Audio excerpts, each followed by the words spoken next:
বাচ্চাদের টিফিনে কিংবা অতিথি আপ্যায়নে সহজে ঝটপট এই নাস্তাটিকে কম সময়ে বানাতে পারবেন। খেতে কিন্তু ভীষণ মজার হয় আর তৈরি করার প্রসেস খুবই ইজি, যে কেউ খুবই কম সময়ে তৈরি করে নিতে পারবেন। আশা করছি রেসিপিটি অনেক বেশি ভালো লাগবে, খেতে কিন্তু দারুণ মজার হয়। তাহলে চলুন দর্শক দেখে নেওয়া যাক এই রেসিপির পুরো প্রস্তুত প্রণালী। নাস্তা তৈরি করার জন্য প্রথমে একটি বোলের মধ্যে দিয়ে দিচ্ছি 1.5 কাপ পরিমাণ ময়দা, হাফ চামচ পরিমাণ দিয়ে দিলাম লবণ,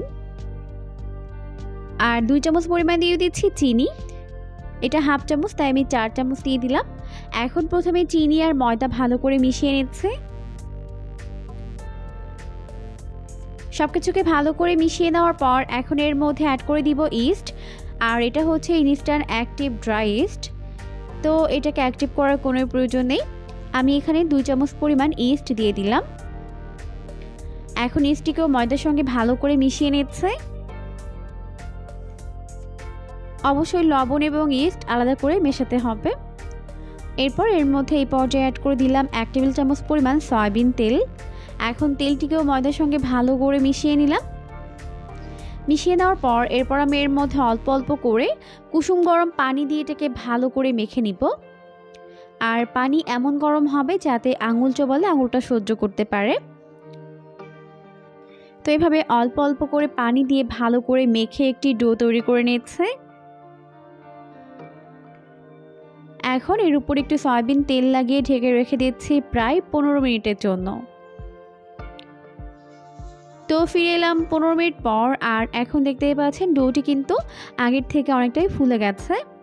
এরপর ডোটিকে হাতের মধ্যে নিয়ে ভালো করে একটু মথে নিচ্ছে। এভাবে ভেতরে বাতাসটিকে বের করে দিতে হবে।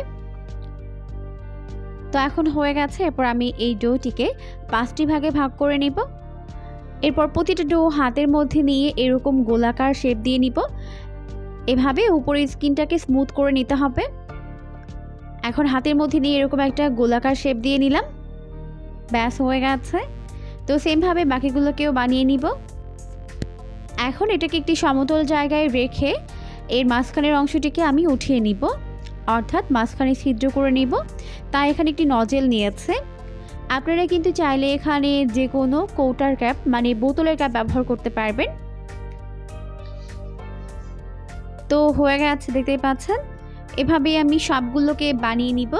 এখন আমাদের সবগুলো নাস্তার শেপ তৈরি করে নেওয়া হয়ে গেছে। এরপর চলে যাচ্ছে এগুলোকে ফ্রাই করে নেওয়ার জন্য। এখন নাস্তাগুলোকে ফ্রাই করার জন্য প্রথমে চুলায় একটি প্যান বসিয়ে দিয়েছে। যথেষ্ট পরিমাণে সয়াবিন তেল দিয়ে তেলটিকে ভালোভাবে গরম করে নিয়েছে। এখন আমি এর মধ্যে একটি একটি করে নাস্তার শেপগুলোকে দিয়ে দিচ্ছি। এরপর চুলার আঁচটিকে মিডিয়াম ফ্লেমে রেখে প্রথমে নাস্তাগুলোর এক পাশ ভেজে নিতে হবে। তো প্রায় 1 মিনিট পর এখন আমি এটাকে উল্টে দিচ্ছি অপর পাশটিকে ফ্রাই করে নেওয়ার জন্য। অবশ্যই চুলার আঁচটিকে মিডিয়াম ফ্লেমে রেখে ভেজে নিতে হবে। এতে করে কিন্তু নাস্তাগুলোর ভেতরে এবং বাইরে ভালোভাবে কুকড হতে পারবে। তো যখন এরকম কালার আসতে শুরু করবে তখন চুলার আঁচটিকে একটু বাড়িয়ে দিয়ে এপাশ ওপাশ করে গোল্ডেন ব্রাউন করে ভেজে নিতে হবে। এখন দেখতেই পাচ্ছেন নাস্তাগুলোর মধ্যে সুন্দর একটা কালার চলে এসেছে। এখন ভালোভাবে তেল ঝরিয়ে এগুলোকে তেল থেকে উঠিয়ে নিতে হবে। তো এখন আমাদের নাস্তাগুলোকে দুইটা সাইড এরকম গোল্ডেন ব্রাউন করে ভাজা হয়ে গেছে। এখন এগুলোকে ভালোভাবে তেল ঝরিয়ে তেল থেকে উঠিয়ে নিচ্ছে। দেখতেই পাচ্ছেন লুকটা কত বেশি ইয়াম্মি হয়েছে। তো সবগুলো নাস্তা আমি উঠিয়ে নিয়েছি। এরপর চলে যাচ্ছি পরবর্তী স্টেপে। তো এখন নাস্তাগুলোকে ভালোভাবে ঠান্ডা করে নিয়েছে। ঠান্ডা করে নেওয়ার পর এখন একটি প্লেটের মধ্যে চিনি নিয়েছে। চিনির মধ্যে এভাবে এটাকে ডিপ করে নিচ্ছে। চাইলে কিন্তু উপরে চকলেট দিতে পারবেন বা চাইলে মধুও দিতে পারবেন।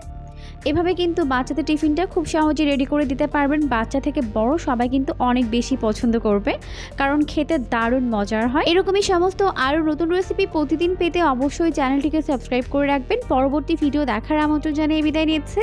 আল্লাহ হাফেজ।